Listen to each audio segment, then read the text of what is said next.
Hey guys, MaxLPQueen here, and welcome back to some more Planet Zoo, the Nevada State Eco Zoo. So we are on I guess basically the second part of my completed zoo post-commentary series here. It's like we took the whole entire series, we went ahead and had part of it be the first part where I did everything live, and then the second part was pretty much everything was done not live and post commentary, where I had to speed everything up. But you know what? It's all good. It's all good because I'm happy that I finally finished the zoo. Oh, spoiler alert! Yeah, I finally finished the zoo after years. I don't even know how long it's been since I tried to play this zoo and I could not complete it and I gave up on it and I took a long break from it because I did not like it. It was really making me upset. But I went back, watched the walkthrough, and now I am using the walkthrough as my guide to basically have the whole entire thing be completed. Except for a few things in the end, which when we get there, I'll explain more about what exactly happened, and maybe you guys could help me out a bit with that. But anyway, next thing we're gonna do though, as you guys saw in the beginning there, is we're gonna put in our next exhibit, which is gonna be the Saltwater Crocodile Exhibit. So we have the garls over right there, as you can see, but we want to put in some more, so let's use up this water area as much as we can. And now we're going to put in the garls, which will be back here, and this will also give us a little bit more space to work with in our zoo, because the way this layout is, it's a little bit weird with only one area for water in the whole entire place. It's just an interestingly weird scenario. Like, I don't know how else to explain it other than this scenario is just so weird. The map is weird. The animals that you can adopt are weird because they all technically need water, but then we're in the desert where we should be having animals that don't need water, like desert animals. Anyway, I guess I see kind of how, like, what they were going for with this zoo. They wanted it to be like a completely remote area where I forgot her name, but I think it was Emma Goodwin. Basically the daughter or the granddaughter, can't remember the story of this game. Basically the daughter or granddaughter of the Goodwin guy that we met at the beginning of the game has taken over now. We went from working with Goodwin to getting to work with someone else because apparently he died. Yeah, spoiler alert, apparently he died. But I don't know, I feel like maybe there's something there where he didn't die. I don't know, they just said it was a freak accident. And then we started working for this guy who didn't care about the zoos at all or the animal happiness, and all he cared about was money. And then he fired us, and now we're working for this other woman who's apparently related to the Goodwins, and we got to work on zoos with her. And apparently she wants everything to be eco-friendly and a nice habitatable zoo that's just amazing. And I don't know, I didn't like it basically. But whatever, I went with it. So the first thing, as you can see, I'm having a bit of trouble here with the pathing because the ground is not level, but again, that's just one of those things that I followed the tutorial, I followed the walkthrough of someone else, so I just went with what they were doing, basically. And I kind of had to go along as I went on. I kind of had to just be like, okay, you're gonna have to kind of do things a little bit on your own at some point because you can't make it look exactly like theirs. There's no way that you can do that. I can try, but probably not gonna happen. So I had to just basically do the best that I could with what I had, and just I don't understand why it didn't look exactly like theirs. That's my only thing. It's like, if I'm copying the walkthrough and I'm doing it exactly like you're doing it, why does mine end up not looking like yours? I don't get it. I don't get it at all. Really don't. But anyway, we have to create the path over to the exhibit. And as you can see, we're going to go through this once again, where I'm going to be like, exhibit, habitat, exhibit, habitat. And I'm not going to realize that it's a habitat, and I'm going to call it an exhibit like a million times. But anyway, we need to create the actual habitat itself, with the wood here. I noticed a big theme the whole time where we used the wood, and I didn't really see... I mean, I guess the only thing that I can think of is price. It is cheap for the wooden fencing, but I don't know. I would have done something different. It was the same thing. I guess people really like that. They really like consistency with it. I don't know. I didn't really understand it, but I went with it. They used the wood fencing, so I used it too. I just went with it. Just did what they did. Also, I'm raising up the walls as well. I didn't forget that. That's one thing from the tutorial that I did not forget this whole entire time that I've been playing this game. You guys know that I forget a lot of things, but for some reason I did not forget that. They had told me in the beginning that if I'm yawning again. They had told me in the beginning that if your zoo fencing is lower than, I think, I don't know if it was 4 meters or 4 inches or whatever it was, 4 feet. If it's lower than that, the animals can escape from it. So from that point on, I just always have did it more than 4. Or at least tried to. Unless it was like an animal that I knew could not literally leap over the fence. I mean, I think with the crocodiles here, I think we're okay. I don't think they're going to be leaping over the fence. The only thing we'd have to worry about would be them escaping to the water. But like I said last episode, I finally figured it out. If you want them to not escape in the water, gotta place a chain link fence. Brick walls don't matter. Gotta get that chain link fence. I still don't understand that as well. What makes a chain link fence any better than a brick wall? I mean, if I'm sitting there and placing a brick wall in the water, an animal cannot swim under that. But I don't know. I guess they can. I don't get the logic of the game, nor do I care about the logic of the game. Okay, so here's where it gets a little frustrating for me. I didn't notice this until I had finally completed the whole habitat. But if you can see over there to the right side, my pathing is not all the way flat on the ground. I don't know how it wasn't all the way flat on the ground. I guess from the stairs over there, I didn't flatten it. Because you can see when I flatten it, it wants to go straight and I need it to turn. But I couldn't get it to turn for some reason. I don't know why. So I just ended up having to do it like this. And it's not completely the same as theirs, but it's as good as I can get it at this point. I don't know if I mentioned it yet, but if I haven't, yes, I am doing a walkthrough from someone else's. So if you want to see theirs and see how close I got or how not close I got, then you can go check out the description. I'll place their channel in the description. And you can check it out if you'd like to.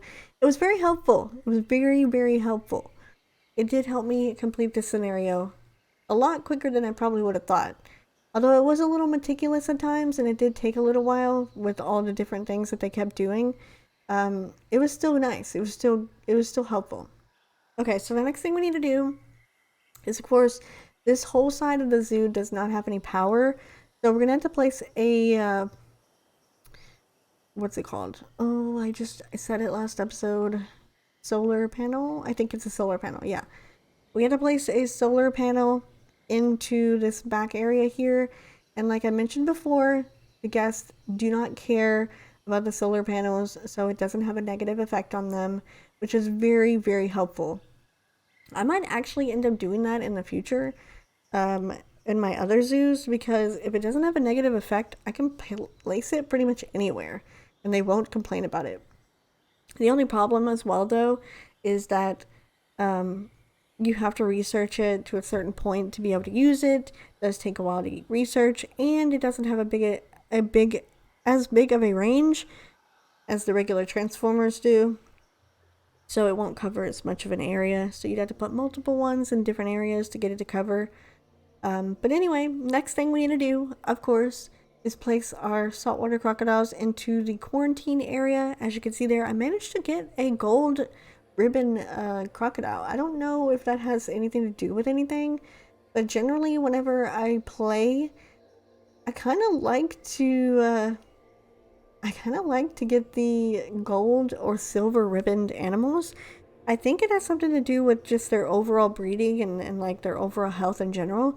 The gold means that they're really going to be healthy and they're really going to be good quality, big size, have a long life, and just everything like things like that. So I think that's the reason why it's like that. I don't know. Maybe someone can explain it to me. But anyway, we got our crocodiles here. They are in the exhibit. And now we need to do what we do every time, and that is place in the terrain that will be just like theirs. What they need, their terrain. They need a lot of rock and soil, and I think they're okay with having the desert stuff. They're good with not having a lot of grass and everything, so it wasn't too difficult. As we're still doing research as well, we're also doing mechanic research. If you have noticed, I think mechanic research is helpful for just your overall. I know the drinks and the food and stuff, it'll give you more options, but also if you do research on like your barriers or what was that other one? I know there was a couple of them I did.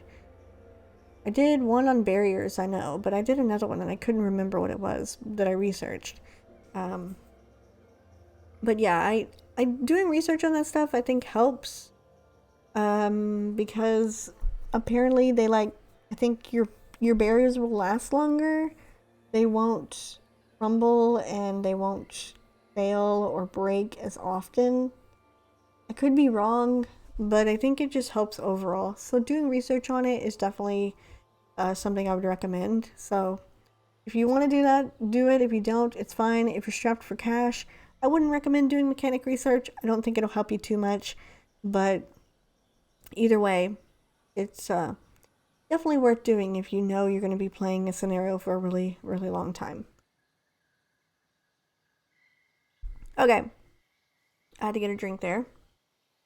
So obviously, if you can't tell, the walkthrough portion is being a little bit annoying, so I'm having to go back and redo things that I didn't think I would be redoing because they ended up redoing it, and I was like, okay, come on. Or mine ended up not working. As you can see, mine didn't end up working. My power in my it did not extend out as long as theirs did. I don't know why. So I ended up having to scoot it over a little bit. But we're going to do like we did last episode. We're going to put in our screens. We're going to put in our speakers. We're going to put in our benches. And then we are going to put in our recycling bins and our donation boxes, just like we always do. It's very helpful with conservation stuff, I think. And then the donations are obviously a must. You need to put the donation boxes out, even if you don't have to worry about it, because it helps with the money I think that you earn from the zoo. I think donations do help out with that, along with the pricing of like how the zoo is itself, like how much tickets are. That's just a little part of it. The donations are a big part of it, or a bigger part of it. Also, one thing I do want to mention as well, if you're using a tutorial and they're doing everything right, one thing you don't have to worry about is over on the left hand side, having any red alerts pop up. Oh gosh, I can't tell you guys how amazing it was that there was no red alerts popping up. Literally the only thing that I ever had pop up was like if the facility was having a negative effect on the guest, which I mentioned that last episode. There was one area over there where I had a water treatment, and for some reason it had a negative effect on the guest, and I kept putting in walls. I built walls around it. I put plants there. I covered it, basically completely covered it up so it couldn't be seen, but no. They still did not like it. And that's pretty much the only alert that I had pop up. The only other thing would be like a habitat was risking being diseased because it hadn't been cleaned. And I would go over to the habitat and see that a keeper was literally already on the way, or a keeper was already pretty much taking care of the habitat as I was looking. Because I had the work zone set up, which helped out a ton, so they weren't getting tired out, and it was just very helpful in general. Okay, so we've got all of our basics done. We've got our benches, we've got our recycle bins, we've got our education boards, our speakers. Now we need to work on the inside of the Crocodile Exhibit. Again, we're going to go with the same habitat shelter as all the other ones. I guess if it's not broke, don't fix it. That one as well, if you want to look, is not in the animal, what's it called? It's not in the bin, so you can't find that one. Whoever it was that did this tutorial actually built that one, built onto it. It was like a regular shelter. They built it on out and made it like a lounge area in the front, so it kind of made it a little bit bigger, which I never would have thought about that. I would have just used a bigger shelter in general. Also, the one thing that they did do that I really liked that I'm going to use a lot in the future is these rocks here. So the rocks can cover up a lot. Let me tell you, they can cover up a lot of hurt, and they can actually make things look really good. So just adding little details like this, like little rocks towards the water, or just little areas where animals can like sunbathe and stuff or climb on the rocks, is actually really cool. And I never would have thought about doing stuff like this. Like, I never would have. I don't know why I never thought of it before, but it was just it was so much more aesthetically pleasing to me to just see these rocks and this rock formations, and like the animals would jump on the rocks or stuff and just use them, and it was so cool. I'm going to continue to probably do that from now on. I did mention before that this scenario taught me a lot, and I'm going to use a lot of that stuff to complete the rest of these career mode zoos, and probably potentially play some on my own with just a freeform thing, like what's the one that you do where they just let you go? You have unlimited money and you can build whatever you want, all the animals and stuff. Franchise or something? I think that's what it is. I don't remember. But yeah, that to me would be great. I'd like to do that afterwards. So I have no restrictions, no goals. I can just build what I want, do what I want, have as much time as I want, and just enjoy it. Enjoy playing it and not be stressed out. Which is unfortunate for me to say this, but I was stressed out playing this. I really was. I don't know why. I just was. Okay. Next thing we are doing is, of course, putting in the plant diversity group. Like we did last episode. This is the thing that takes pretty much forever to do. Ooh, another tip as well that I learned. You can press Control Z? I think it's Control Z to like instantly undo an item that you just did. So if you put something down and you don't like where it goes, push Control Z, pops away, and it's gone. Undoes it. I wish I would have had that. I really do. I did not know that was what you did. I did not realize that. I was so happy when I learned that you can do that. I was like, oh my gosh, an undo button. I've been waiting for an undo button this whole time. And now I can use it to its full potential. I loved it. I used it so much after I learned that. You know, it's weird. When I played the tutorial, they didn't mention any of this stuff at all. Like, why wouldn't they tell you how to do this stuff? They expect you to know how to do it, but why wouldn't they just explain it or tell it to you? Like, oh, if you place something down and you don't like it, you can take it up. You can push this button. The only thing they really did in like the beginning was they kind of just told you how to build an exhibit, how to take care of the animal's needs, and then that was pretty much it. Like, give me a tutorial. If I want to play a tutorial, give me a full tutorial, okay? If I'm wanting a tutorial, I want a tutorial. Don't give me something that's not, or if it's half a tutorial, or expect me to know how to do it. You need to treat me like a child. I don't know how to do it unless you exactly show me and tell me how to do it. That's why I'm watching a walkthrough while I'm doing this the whole entire time. It's because I don't know how to do it, and I'm having to look at someone do it and copy them, because I don't know what I'm doing. More games nowadays have become handholdy that I play. I wish games like this were sometimes. Like, some of the games I don't think need to be handholdy. Like, I guess example would be Pokemon. Back when Pokemon came out, they just sent you off, gave you a Pokemon, was like, good luck, and get badges. That's it.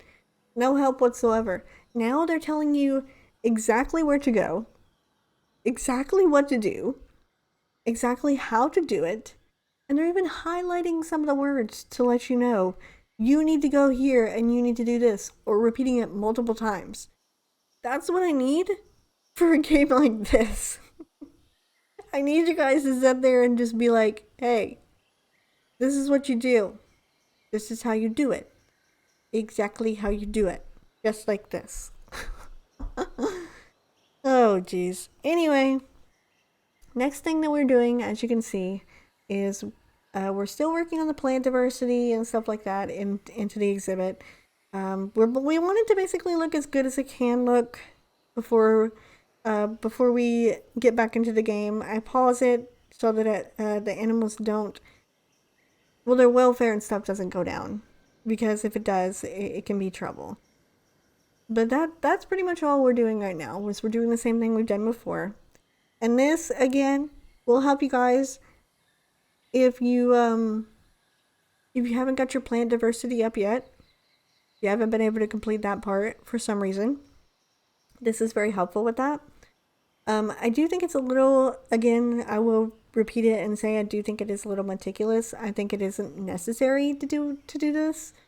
But it is pretty, and it does make the exhibit look good. So, I guess that's a plus. I just noticed again that I said exhibit too. I bet you could probably play a game every time that I said exhibit, and probably count how many times, and like take a drink or something for how many times did I say exhibit. My gosh. When it's not an exhibit, it's a habitat. Hello. Do you not know this game? No, I don't actually. No, I don't. Ugh. Speaking of this game, you know, this game came out 3 years ago? Was it 3 years ago? I think it was around 2019 this game came out. I can't believe I'm still playing this game. I really can't. But I did play Zoo Tycoon for quite a while, and I would still play Zoo Tycoon to this day. I think it's amazing. I might actually do some Let's Play on Zoo Tycoon in the future. That's how good it is. It stands up to the test of time. I love it. But, this is kind of like the updated version of it, basically. Probably why I'm playing it. Although it frustrates me to no end, I am still playing it. I think the only reason is because it frustrates me. It's because I want to keep playing it because it frustrates me. I think that's what it is. Because it's something that I'm like, oh, I should know how to do this. Oh, I should figure this out. Oh, this should definitely be something that I can figure out. Like, why can't I do it? And then I'm like, oh, I need to be able to do it. I need to. Like, there has to be a way for me to do this. It's just gonna take practice, I guess. I don't know. Either way, I think at this point I'm a little bit more knowledgeable on the game than I was when I first started. But this is pretty much like all that I did this episode. I was debating whether I wanted to do this as like multiple, like the snow leopard exhibit and the crocodile exhibit. We would put both of them into the same episode. But I basically went off of how long the recording took me, and the last one took me an hour and almost 40 minutes to record and get that one done, and that's only because they put in an extra area. They put in the area that we had talked about last episode. They put in the extra drink area and the seating area and the extra bathrooms and stuff, which I think would have been better off putting out here, in all honesty. Now that I think about it, I don't know why we put it over there, because there's literally one like right around the corner. So it would have been better over here. I don't know why they didn't do it here. But anyway, I could have done probably the snow leopard and the crocodile exhibits both in one.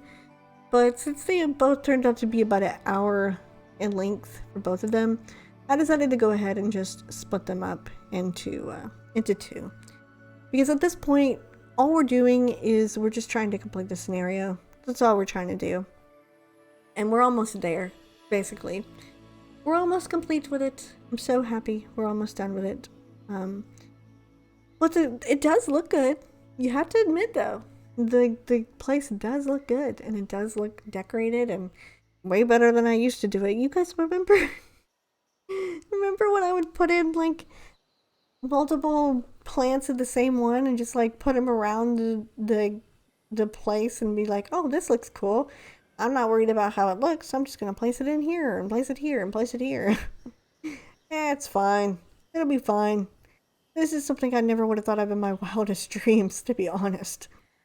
Never, ever would have thought about doing it like this, but hey, it looks nice. That's a plus. But I think what I'm going to do, though, is I'm probably going to go ahead and end it off. So the only thing that we're going to do after this is really nothing. We're just going to finish up decorating the rest of the habitats, making it look decent, and then placing in, of course, as you know, the items that the animals need for like enrichment and food and stuff like that, which I think we can do right now. There we are. There's where we did it. And then after that, that's pretty much going to be it. So I'm going to go ahead and get on out of here. I hope you guys enjoyed this next episode. And then next time, whenever we come in, I can't remember exactly, but I think we are going to be doing 2 exhibits, or 2 habitats in one area. We'll do like a whole entire area, and it will be a different, so it'll give us 2 more, because I think at the end we have to have at least 15 species. I don't remember exactly, but next time we'll be doing it like that. So hope you guys enjoyed the video, and I will of course see you in the next one.